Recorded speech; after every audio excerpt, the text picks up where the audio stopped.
Selamat sore Bu, perkenalkan nama saya Mapria, saya dari kelas 11-1. Hari ini saya akan mempresentasikan hasil diskusi saya bersama teman-teman.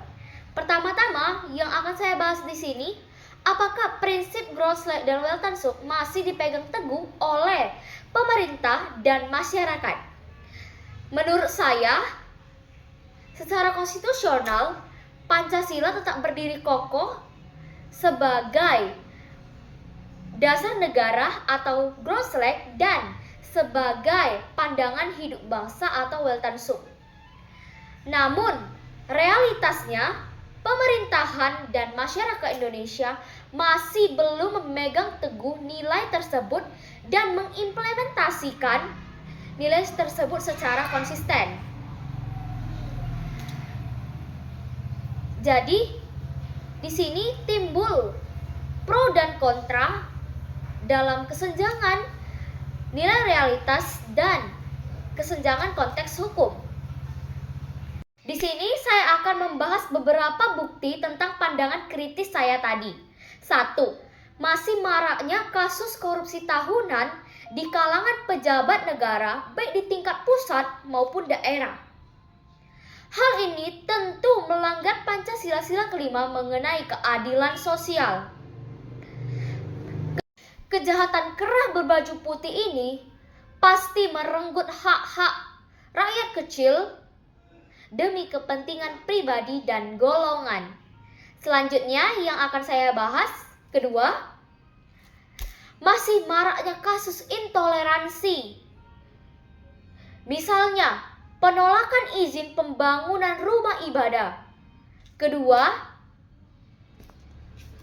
adanya cacian makian penghinaan agama di media sosial. Ketiga, adanya perundungan dan bullying. Ini justru melanggar Pancasila sila pertama, kedua, dan ketiga. Ketiga yang akan saya bahas. Ketiga, adanya persepsi ketimpangan hukum yang tajam di Indonesia. Masyarakat sering menilai hukum tajam ke bawah tetapi tumpul ke atas, yang memiliki arti keadilan belum tersebar merata. Jadi kesimpulannya, meskipun demikian, Pancasila tetap sebagai pemersatu bangsa. Misalnya, dalam bidang pendidikan, upacara bendera yang sering kita lakukan setiap hari Senin, dan lain-lain.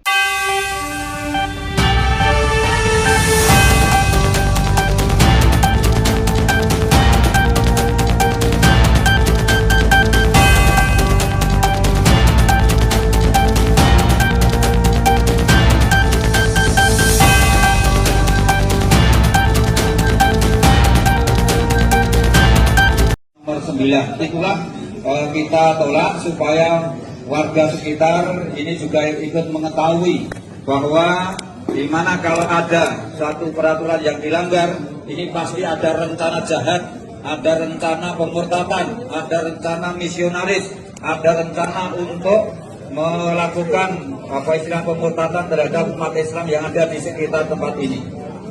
Nomor 9, itulah kita tolak supaya warga sekitar ini juga ikut mengetahui bahwa di mana kalau ada satu peraturan yang dilanggar, ini pasti ada rencana jahat, ada rencana pemurtadan, ada rencana misionaris, ada rencana untuk melakukan istilah pemurtadan terhadap umat Islam yang ada di sekitar tempat ini. Selanjutnya saya akan membahas 10 kedudukan Pancasila di Indonesia. 1. Pancasila sebagai dasar negara menjadi landasan dalam penyelenggaraan pemerintahan dan kehidupan bernegara. Contohnya, semua undang-undang harus sesuai dengan Pancasila dan Undang-Undang Dasar 1945. 2. Pancasila sebagai ideologi negara menjadi pedoman cita-cita dan arah kehidupan bangsa Indonesia. Contohnya, kebijakan pemerintahan harus mencerminkan nilai kemanusiaan, keadilan, dan persatuan. Ketiga, Pancasila sebagai pandangan hidup bangsa atau Weltanschuk menjadi pedoman masyarakat dalam bersikap dan bertindak. Contohnya, mengutamakan musyawarah dalam mengambil keputusan. Keempat, Pancasila sebagai jiwa bangsa Indonesia. Menjadi semangat yang membentuk karakter bangsa sejak Indonesia berdiri. Kelima, sebagai kepribadian bangsa. Menunjukkan ciri khas bangsa Indonesia yang ramah, sopan, dan menghargai keberagaman. Contohnya, menghormati perbedaan agama, suku, dan budaya. Keenam, Pancasila sebagai sumber dari segala sumber hukum, yang artinya menjadi dasar pembentukan seluruh peraturan perundang-undangan. Contohnya, Mahkamah Konstitusi dapat membatalkan undang-undang yang bertentangan dengan Undang-Undang Dasar 1945 dan nilai Pancasila. 7. Pancasila sebagai cita-cita dan tujuan bangsa, yang artinya menjadi arah untuk mewujudkan masyarakat yang adil, makmur, dan sejahtera. Contohnya, program pemerintahan dalam meningkatkan pendidikan dan kesejahteraan rakyat. 8. Pancasila sebagai perjanjian luhur bangsa, merupakan hasil kesepakatan para pendiri bangsa dalam mendirikan negara Indonesia.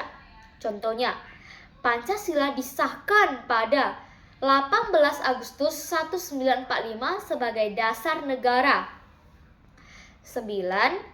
Pancasila sebagai falsafah hidup bangsa, artinya menjadi pedoman dalam berpikir, bersikap, dan bertindak. Contohnya, menolong sesama tanpa membedakan suku atau agama. 10.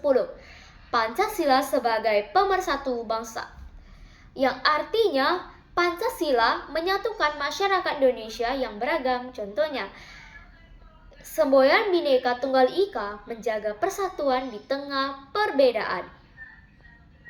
Jadi kesimpulannya, Pancasila ini penting sebagai dasar negara, ideologi, pandangan hidup, jiwa bangsa, kepribadian bangsa, sumber hukum. Ketiga yang akan saya bahas di sini tentang ide pemikiran Soekarno tentang dasar negara.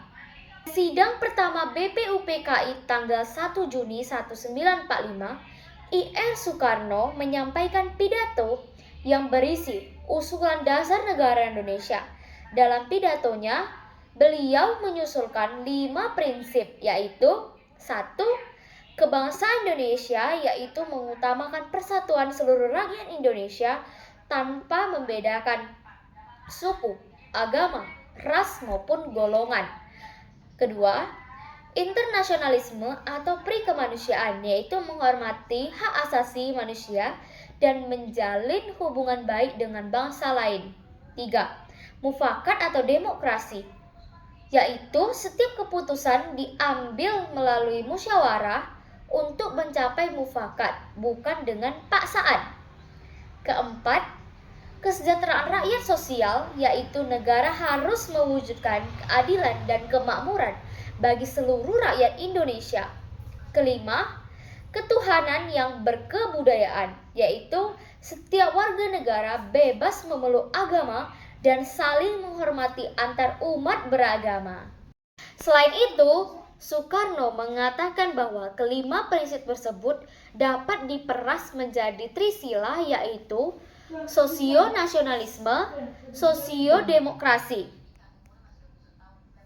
Kemudian, trisila dapat diperas lagi menjadi ekasila, yaitu gotong royong. Menurut Soekarno, gotong royong merupakan inti dari kehidupan bangsa Indonesia karena mencerminkan semangat persatuan, kebersamaan, dan saling membantu. Selanjutnya, saya akan membahas ide pemikiran Muhammad Yamin. Pada sidang pertama BPUPKI tanggal 29 Mei 1945, Muhammad Yamin menjadi tokoh pertama yang mengemukakan gagasan mengenai dasar negara Indonesia. Menurut Muhammad Yamin, negara Indonesia harus dibangun berdasarkan 5 asas, yaitu perikebangsaan untuk menumbuhkan rasa cinta tanah air, persatuan, dan nasionalisme Indonesia. Kedua, perikemanusiaan yaitu menghormati hak asasi manusia, menjunjung keadilan, serta menghargai martabat setiap orang. Ketiga, periketuhanan yaitu negara yang mengakui adanya Tuhan yang Maha Esa dan menjamin kebebasan setiap warga negara untuk memeluk agama serta menjalankan ibadahnya. Keempat, perikerakyatan yaitu pemerintahan dijalankan berdasarkan kedaulatan rakyat melalui musyawarah dan perwakilan. Kelima, kesejahteraan rakyat yaitu negara berkewajiban mewujudkan keadilan sosial dan meningkatkan kesejahteraan seluruh rakyat Indonesia. Kesimpulannya, Muhammad Yamin menekankan bahwa Indonesia harus menjadi negara yang bersatu, menjunjung tinggi kemanusiaan, berlandaskan ketuhanan, menerapkan demokrasi melalui musyawarah, dan menunjukkan kesejahteraan bagi seluruh rakyat. Kelima, ide pemikiran Drs. Muhammad Hatta tentang dasar negara. Drs. Muhammad Hatta berpendapat bahwa dasar negara Indonesia harus mampu mempersatukan seluruh rakyat Indonesia yang beragam suku, agama, ras, dan budaya. Menurut Hatta, negara harus dibangun didasarkan demokrasi, keadilan sosial, dan penghormatan terhadap hak asasi manusia. Salah satu peran penting Muhammad Hatta adalah mengusulkan perubahan sila pertama dalam Piagam Jakarta, yaitu ketuhanan dengan kewajiban menjalankan syariat Islam bagi pemeluk-pemeluknya diganti menjadi ketuhanan yang Maha Esa. Perubahan tersebut dilakukan pada 18 Agustus 1945 agar seluruh rakyat Indonesia dari berbagai agama dapat menerima Pancasila sebagai dasar negara dan menjaga persatuan bangsa. Contoh penerapannya, menghormati kebebasan beragama sesuai sila pertama Pancasila, menyelesaikan perbedaan melalui musyawarah. Pemerintah membuat kebijakan yang mengutamakan kepentingan seluruh rakyat tanpa membedakan suku maupun agama.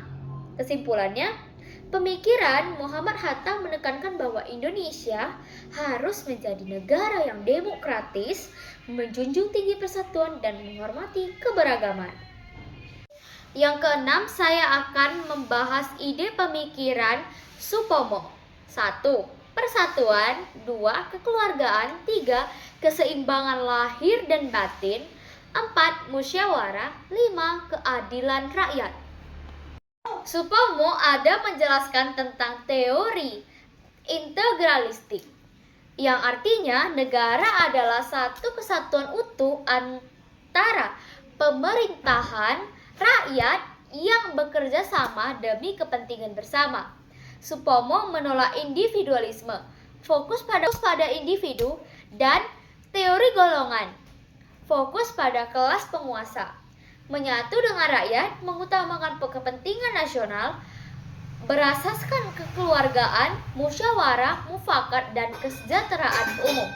Contohnya, musyawarah, desa, dan gotong royong. Kedua, teori asal mulanya berdiri negara, teori individualistik. Negara lahir dari kontrak sosial untuk melindungi hak individu. Misalnya, tokoh Hobbes, Locke, Rousseau. Teori golongan atau kelas teori, negara adalah alat kelompok penguasa untuk menindas kelompok yang dikuasai. Teori integralistik negara adalah kesatuan utuh yang mengutamakan seluruh bangsa, atau tokohnya Supomo, Spinoza, Muller. Yang akan saya bahas selanjutnya, teori yang paling cocok untuk Indonesia. teori integralistik karena menjaga persatuan di tengah keberagaman suku, agama, dan budaya. Sangat sesuai dengan Pancasila, terutama sila ketiga. Dan semboyan Bhinneka Tunggal Ika sejalan dengan budaya asli Indonesia, yaitu gotong royong dan musyawarah. Contoh nyatanya, aksi gotong royong warga dan kerjasama masyarakat saat membantu korban bencana alam. Ketujuh, Pancasila sebagai ideologi negara yang memiliki arti Pancasila merupakan sistem nilai yang menjadi landasan cita-cita dan pedoman hidup bernegara bagi seluruh rakyat dan pemerintah Indonesia. Artinya, segala aspek penyelenggaraan negara mulai dari hukum, politik, ekonomi hingga sosial budaya harus bersumber dan diarahkan untuk mencapai tujuan yang terkandung dalam sila kelima Pancasila. Selanjutnya, saya akan membahas macam-macam ideologi di dunia. 1. Liberalisme yang memiliki arti menjunjung tinggi kebebasan individu, hak asasi manusia, pasar bebas, dan pembatasan peran pemerintah dalam kehidupan pribadi warga negara. Kedua, sosialisme menekankan kepemilikan bersama atas alat produksi dan kesetaraan sosial ekonomi untuk menghapus kesenjangan kelas. Ketiga, komunis membentuk ekstrim dari sosialisme yang menargetkan masyarakat tanpa kelas dan tanpa negara melalui penghapusan total kepemilikan pribadi secara revolusioner. Keempat, ideologi Pancasila, kesatuan sistem gagasan, fondasi berpikir dan cita-cita luhur yang dirumuskan oleh para pendiri bangsa sebagai jiwa pandangan hidup atau Waltz. Selanjutnya, saya akan membahas ideologi tertutup. Ideologi tertutup adalah sistem pemikiran yang mutlak, kaku, dan dogmatis yang tidak menerima pandangan atau perubahan baru dari luar. Ciri-cirinya, kebenarannya mutlak, isinya dianggap sebagai kebenaran final yang tidak boleh dipertanyakan. Totalitas mengatur seluruh aspek kehidupan masyarakat, termasuk kehidupan pribadi. Lalu, berasal dari gagasan kelompok atau penguasa tertentu, bukan cerminan masyarakat. Lalu, pemaksaan masyarakat dipaksa patuh dan mengorbankan diri demi ideologi tersebut. Lalu, ideologi tertutup ini sangat menolak perubahan zaman atau pengaruh budaya luar. Selanjutnya, saya akan membahas ideologi terbuka. Ideologi terbuka adalah sistem pemikiran yang fleksibel, dinamis, dan mampu berinteraksi dengan perkembangan zaman tanpa kehilangan nilai dasarnya. Ciri-ciri ideologi terbuka: konsensus masyarakat, nilainya digali dari kekayaan moral, rohani, dan kebudayaan masyarakat sendiri. Reformis, mampu menyesuaikan diri dengan perubahan zaman dan ilmu pengetahuan, menghargai pluralitas dan menerima perbedaan dan menjunjung tinggi hak asasi manusia. Dia bersifat tidak totaliter, tidak seperti ideologi tertutup, tidak mendikte kehidupan pribadi warga negara secara mutlak, isinya tidak operasional, hanya berisi nilai dasar, sedangkan penerapannya disesuaikan dengan kebutuhan zaman. Selanjutnya, nilai dalam Pancasila. Yang akan saya bahas nilai dalam Pancasila dan contohnya. Selanjutnya, saya akan membahas 3 nilai atau value. Nilai dalam Pancasila dan contohnya memiliki 3 tingkatan nilai. Nilai hakiki yang bersifat tetap, abstrak, dan tidak berubah. Contohnya, nilai ketuhanan, nilai kemanusiaan, nilai persatuan, nilai kerakyatan, dan nilai keadilan. Kedua, nilai instrumental, penjabaran dari nilai dasar yang berbentuk peraturan hukum dan strategi pelaksanaannya. Contohnya, Undang-Undang Dasar 1945, ketetapan MPR, undang-undang dan peraturan pemerintahan lainnya. Ketiga, praksis, realisasi dari nilai instrumental dalam kehidupan sehari-hari masyarakat. Contohnya, saling menghormati antar umat beragama, bergotong royong, dan mengikuti pemilihan umum secara jujur. Terus saya akan membahas dimensi Pancasila sebagai ideologi terbuka. Pancasila memenuhi syarat sebagai ideologi terbuka karena memiliki 3 dimensi berikut. 1. Dimensi idealitas, mengandung cita-cita, tujuan, dan harapan yang ingin dicapai bangsa secara rasional dan sistematis. Dimensi normatif, nilai-nilai di dalamnya harus dijabarkan dalam sistem norma atau aturan hukum negara yang jelas. Selanjutnya, dimensi realitas, memiliki kemampuan untuk hidup dan mencerminkan realitas kehidupan nyata yang ada di masyarakat. Selanjutnya, saya akan membahas 3 aspek Pancasila di Indonesia. 1. Aspek ontologis atau hakikat yang menegaskan bahwa subjek dan pendukung nilai Pancasila adalah manusia atau bangsa Indonesia sendiri. Kedua, aspek epistemologis atau asal-usul yang menjelaskan bahwa Pancasila digali dan dibentuk dari adat, budaya, dan pandangan hidup masyarakat Indonesia sendiri.